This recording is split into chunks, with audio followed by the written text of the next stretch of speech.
All right, Green Bay memorabilia collectors, this is the video to find the winner of my Jerry Kramer full-size Hall of Fame helmet. So we'll check the time, August 26th at 5:12 p.m.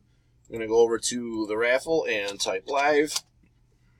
And we have August 26th at 5:12 p.m.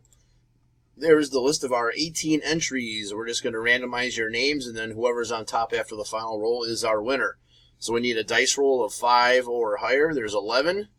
All right, 11 times. Here we go. 1, 2, 3, 4, 5, 6, 7, 8, 9, 10. Last and final. Here we go. Good luck. It is Dwayne. Spot 16 is your winner. So, Dwayne, please get with me to collect your Kramer. There is your verification code, your timestamp. Once again, August 26th, 5:13 p.m. That's it, guys. Thanks.